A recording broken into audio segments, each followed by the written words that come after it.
ರಾಜಕುಮಾರ. ನನ್ನ ಪಾತ್ರ ಮಂತ್ರಿಯ ಮಗ.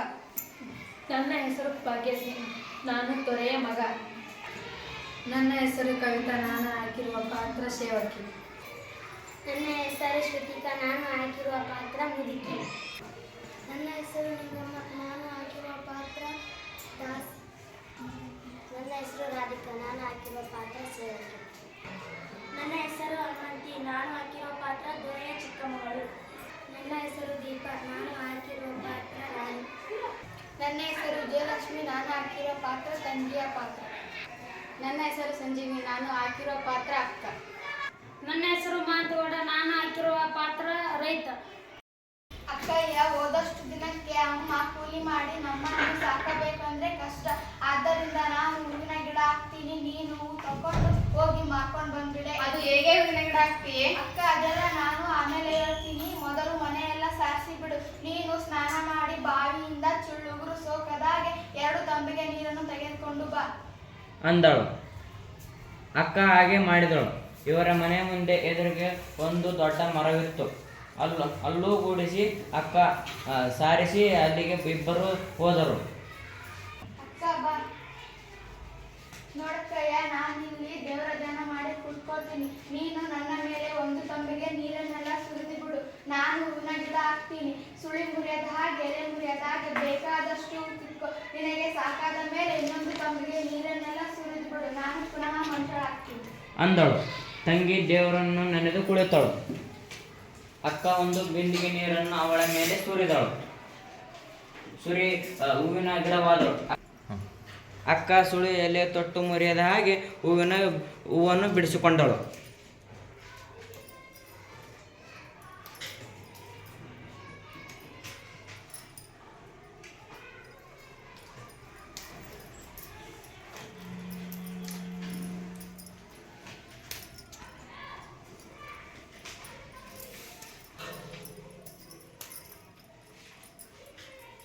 ನಂತರ ಮತ್ತೊಂದು ತಂಬಿಗೆ ನೀರನ್ನು ಗಿಡದ ಮೇಲೆ ಸುರಿದಳು. ಯಥಾಸ್ಥಿತಿಯಂತೆ ತಂಗಿ ಲಕ್ಷಣವಾಗಿ ಮನುಷ್ಯಳಾದಳು. ಅನಂತರ ಇಬ್ಬರು ಆ ಹೂವನ್ನೆಲ್ಲ ಬುಟ್ಟಿಗೆ ತುಂಬಿ ಮನೆಗೆ ತಂದರು. ಇಬ್ಬರು ಸೇರಿ ಹೂವು ಕಟ್ಟಿದರು.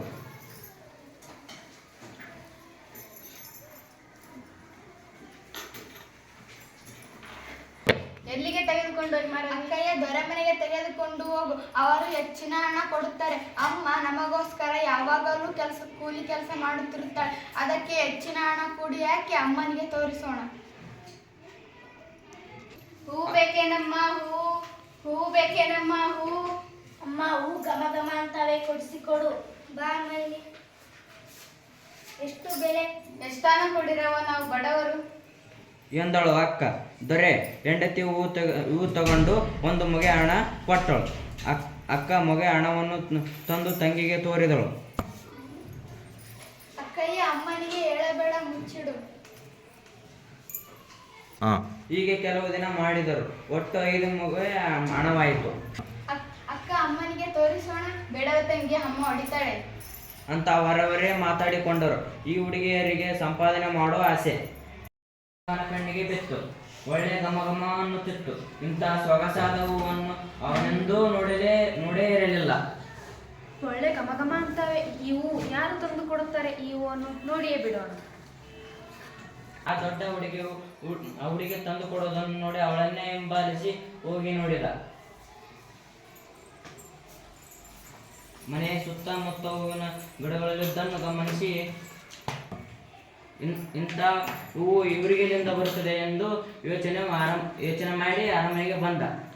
ಮಾರನೆಯ ದಿನ ಸೂರ್ಯ ಹುಟ್ಟುವ ಮೊದಲೇ ಹೋಗಿ ಹುಡುಗಿಯರಿದ್ದ ದೊಡ್ಡ ಮರದ ಮೇಲೆ ಕುಳಿತುಕೊಂಡ.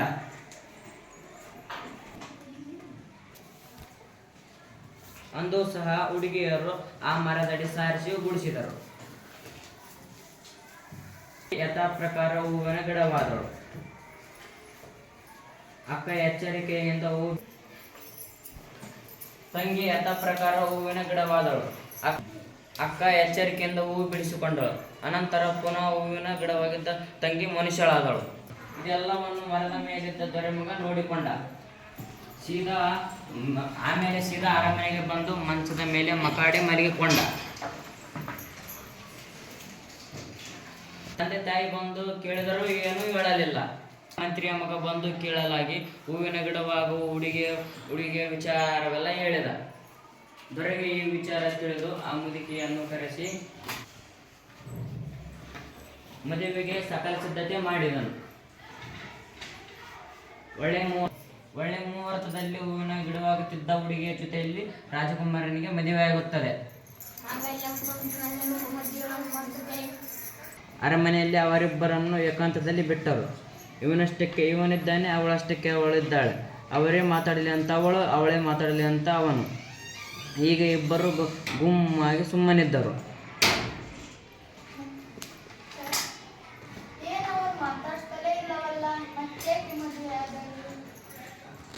ಅಂತ ಯೋಚನೆ ಮಾಡಿ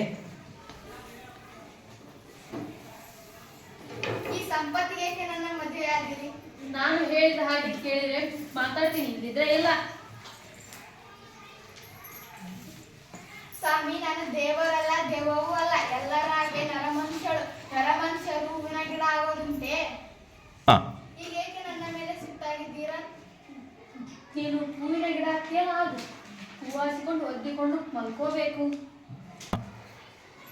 ಮನುಷ್ಯರು ಹೂವಿನ ಗಿಡ ಆಗೋದುಂಟೆ. ಈ ಕಳ್ಳಾಟವೆಲ್ಲ ಬೇಡ. ನೀನು ಹೂವಿನ ಗಿಡ ಆದದ್ದನ್ನು ನಾನು ಕಣ್ಣಾರೆ ಕಂಡಿರುವೆ. ನನ್ನ ಮುಂದೆ ನೀನು ಹೂವಿನ ಗಿಡ ಆಗದೆ ಮತ್ತಾರ ಮುಂದೆ ಆಗಕ್ಕೆ ಹೋಗ್ತೀಯೇ ಎಂದು ಸಿಟ್ಟಾದ ಕಣ್ಣೀರನ್ನು ಸೆರಗಿನಿಂದ ಒರೆಸಿಕೊಂಡು, ಸ್ವಾಮಿ, ಸಿಟ್ಟಾಗಬೇಡಿ, ಎರಡು ತಮ್ಮಿಗೆ ನೀರನ್ನು ತರಿಸಿ.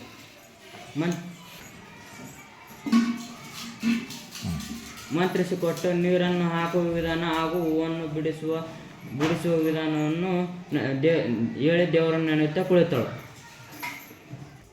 ದೊರೆಮಗ ನೀರನ್ನು ಸುರಿದ ಕೂಡಲೇ ಹೂವಿನ ಗಿಡವಾದಳು.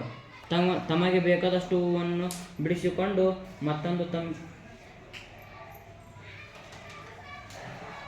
ಮತ್ತೊಂದು ತಂಬಿಗೆ ನೀರನ್ನು ಸುರಿದಳು. ಪುನಃ ಹೊಳ್ಳಿ ಮನುಷ್ಯಳಾದಳು. ತೆಗಿ ಆ ಗಿಡ ತಕೋ ಅನ್ನ ಸೈಡ್ ಗಿಡ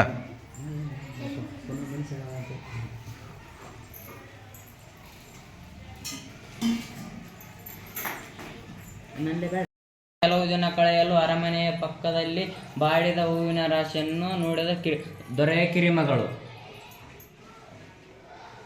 ಅತ್ತಿಗೆ ಮುಡಿದು ಬಿಸಾಕಿದ ಹೂ ಒಂದು ರಾಶಿಯಾಗಿದೆ. ನನಗೆ ಹೂ ಕೊಟ್ಟಿಲ್ಲ.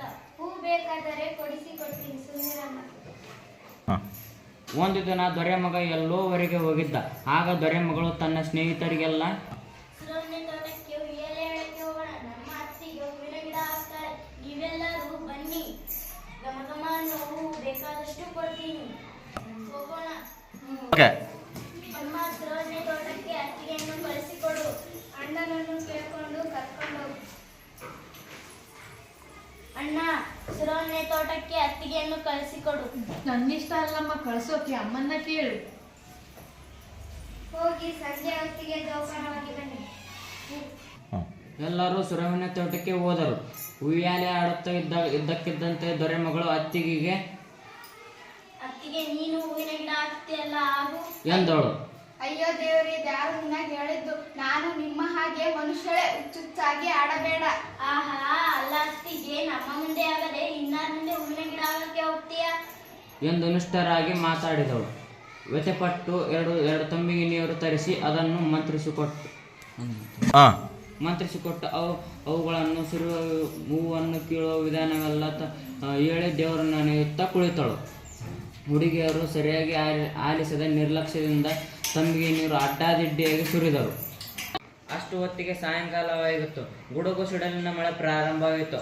ಆಗ ಅವರು ಹೂ ಕೀಳುವ ಸಂಭ್ರಮದಲ್ಲಿ ತೊಟ್ಟು, ಎಲೆ, ಸುಳುಕಿತ್ತು, ರಂಬೆಯನ್ನೆಲ್ಲ ತೊರೆದು ಬಿಟ್ಟರು.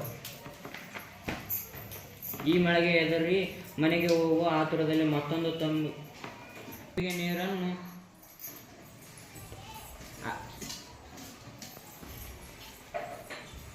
ಅಡ್ಡಾದಿಡ್ಡಿ ಸುರಿದು ಹೊರಟು ಹೋದರು. ಆಕೆ ಮನುಷ್ಯಳಾದಾಗ ಕೈಯಿಲ್ಲದ, ಕಾಲಿಲ್ಲದ, ಅರ್ಧಂಬರ್ಧ ದೇಹವಾಗಿದ್ದಳು. ಮೈಯೆಲ್ಲ ಗಾಯವಾಗಿತ್ತು. ಆ ಮಳೆಯ ನೀರಿನಲ್ಲಿ ತೇಲಿಕೊಂಡು ಬಹುದೂರ ಹೋಗಿ ಅಲ್ಲೊಂದು ಮೊಗರೆಯಲ್ಲಿ ಬಿದ್ದಿದ್ದಳು. ಮಾರನೇ ದಿನ ಅತ್ತ ಕಡೆಯಿಂದ ಅರಳೆ ತುಂಬಿದ ಗಾಡಿಗಳು ಬರುತ್ತಿದ್ದವು. ಹಾಂ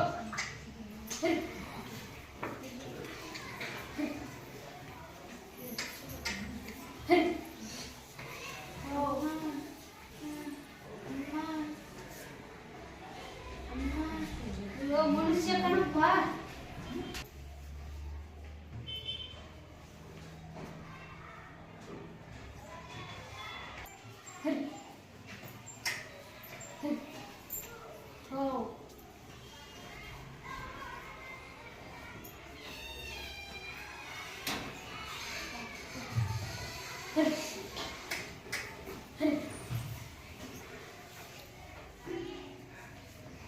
ಯಾರಾದರೂ ಅನ್ನ ನೀರು ಕೊಟ್ಟರೆ ಜೀವ ಉಳಿಸಿಕೋ ಅಂತ ಇತ್ತ ನಿಜವಾದ ಸಂಗತಿ ತಿಳಿಯದೆ ದೊರೆಮಗ ಬೇಜಾರಾಗಿ ಗೋಸಾಯಿ ದೀರ್ಸು ಹಾಕಿಕೊಂಡು ದೇಶಾಂತರ ಹೊರಟ. ಇತ್ತ ಮೈಯೆಲ್ಲ ಗಾಯವಾಗಿ ಅರ್ಧಂಬರ್ಧ ದೇಹವಾಗಿದ್ದ ಇವಳು ತನ್ನ ಗಂಡನ ದೊಡ್ಡಕ್ಕಳ ಮದುವೆಗೆ ಮಾಡಿಕೊಟ್ಟಿದ್ದ ಪಟ್ಟಣದಲ್ಲಿ ಬಿದ್ದಿದ್ದಳು. ಆ ಪಟ್ಟಣದ ದಾದಿಯರು ಗೌಡೆಯರು ದಿನವೇ ನೀರಿಗೆ ಹೋಗಿ ಬರುವಾಗ ಇವಳನ್ನು ನೋಡುತ್ತಿದ್ದು ಈ ವಿಚಾರನ ರಾಣಿಗೆ, ಅಮ್ಮ ಅಮ್ಮ, ಅಲ್ಲಿ ಯಾರೋ ನಿಮ್ಮ ತಮ್ಮನ ಹೆಂಡತಿ ಕುಳಿತಂಗೆ ಕಾಣುತ್ತೆ, ಕರೀತಾರಲ್ಲೇ.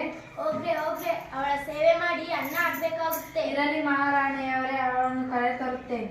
ಅವಳ ಸೇವೆ ನೀವೇ ಮಾಡಿ. ಆಯ್ತು, ನಾವೇ ಮಾಡ್ತೀವಮ್ಮ. ಅವಳನ್ನು ಒಪ್ಕೊಂಡು ಕರೆತಂದು ನೀರು ನಿಡಿ ಒಯ್ದು ಬಟ್ಟೆ ಉಡಿಸಿ ಅರಮನೆ ಬಾಗಿಲಲ್ಲಿ ಕುಳ್ಳಿರಿಸಿದರು. ದಿನವೇ ಮೈಮೇಲಿನ ಗಾಯಗಳಿಗೆ ಔಷಧ ಹಾಕಿ ವಾಸಿ ಮಾಡಿದರು.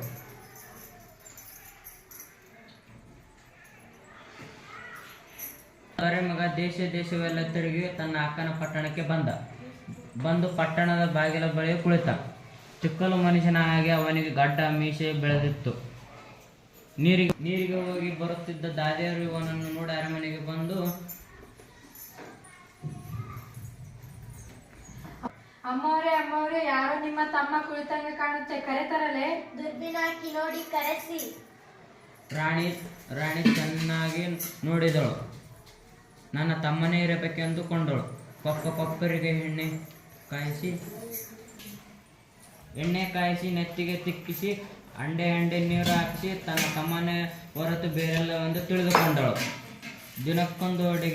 ದಿನಕ್ಕೊಂದು ದಿರಿಸು ಕೊಟ್ಟಳು.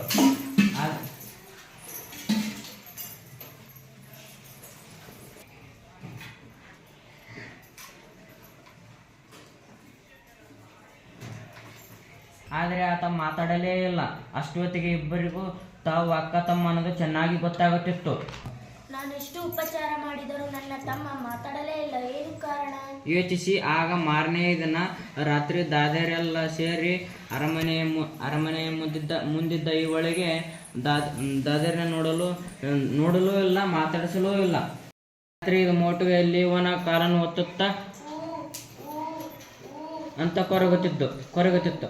ಆಗ ಎದ್ದು ನೋಡಿದ ಇವಳೇ ನನ್ನ ಹೆಂಡತಿ ಎಂದು ತಿಳ್ಕೊಂಡ. ನಿಂತಿದ್ದ ಮಾತು ಬಂತು. ಆಗ ಏನು ಹೊತ್ತ ಎಂದು ಅವಳನ್ನು ವಿಚಾರಿಸಿದ. ನಿಮ್ಮ ತಂಗಿಯಿಂದಾಗೆ ಹೀಗಾಯ್ತು, ಅದಕ್ಕೆ ಈಗೇನು ಮಾಡಬೇಕು? ಹೆಚ್ಚಿಗೆ ಏನು ಮಾಡಬೇಡಿ, ಚಿಳ್ಳುಗುರು ಸೋಕದಾಗ 2 ತಂಬಿಗೆಯನ್ನು ನೀರು ತನ್ನಿ ಎಂದಳು. ಆತ ಯಾರಿಗೂ ಗೊತ್ತಾಗದಾಗ 2 ತಂಬಿಗೆ ನೀರನ್ನು ತಂದು ಕೊಟ್ಟ. 2 ತಂಬಿಗೆ ನೀರನ್ನು ಮಂತ್ರಿಸಿಕೊಟ್ಟು, ಮೊದಲು ಈ ತಂಬಿಗೆಯನ್ನು ಸುರಿದು ಬಿಡಿ, ನಾನು ಹೂವಿನ ಗಿಡ ಹಾಕ್ತೀನಿ. ಎಲ್ಲಿ ಎಲೆ ಹೋಗಿದೆಯೋ ಅಲ್ಲಿ ಎಲೆ ಜೋಡಿಸಿ, ಎಲ್ಲಿ ರಂಬೆ ಹೋಗಿದೆಯೋ ಅಲ್ಲಿ ರಂಬೆ ಜೋಡಿಸಿ, ಅನಂತರ ಇನ್ನೊಂದು ತಂಬಿಗೆ ನೀರನ್ನು ಸುರಿಯಿರಿ. ಒಂದು ವೇಳೆ ದೇವರನ್ನೆನ್ನದು ಕುಳಿತುಕೊಂಡಳು. ಒಂದು ತಂಬಿಗೆ ನೀರನ್ನು ಸುರಿದು ನೋಡ್ತಾನೆ. ಕೊಂಬೆ ರಂಬೆನೆಲ್ಲ ತೊರೆದು ಬಿಟ್ಟಿದ್ದಾರೆ.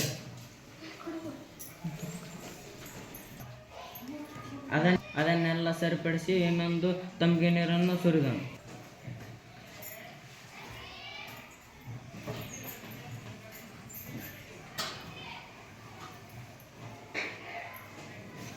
ಆಗ ಪುನಃ ಮನುಷ್ಯಳಾಗಿ ಎದ್ದು ತನ್ನ ಗಂಡನ ಕಾಲಿಗೆ ನಮಸ್ಕಾರ ಮಾಡ್ತಾಳೆ.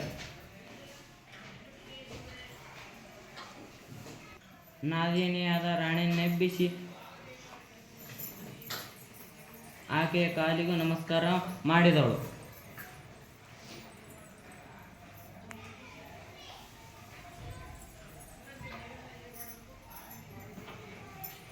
ನಡೆದ ಸಂಗತಿಯನ್ನೆಲ್ಲ ತಿಳಿಸಿದಳು. ಆಕೆ ಈಕೆಯ ನಪ್ಪಿ ಮುದ್ದಾಡಿ ಅತ್ತಳು. ಕಡೆಗೆ ಚೆನ್ನಾಗಿ ಉಪಚಾರ ಮಾಡಿ 4 ವಾರ ತನ್ನ ಮನೆಯಲ್ಲಿಟ್ಟುಕೊಂಡು ಅವರಿಬ್ಬರನ್ನು ತನ್ನ ತಂದೆಯ ಪಟ್ಟಣಕ್ಕೆ ಹೋಗುವಾಗ ಬೇಕಾದಷ್ಟು ಐಶ್ವರ್ಯ ಉಡುಗೊರೆ ಕೊಟ್ಟು ಕಳುಹಿಸಿದಳು.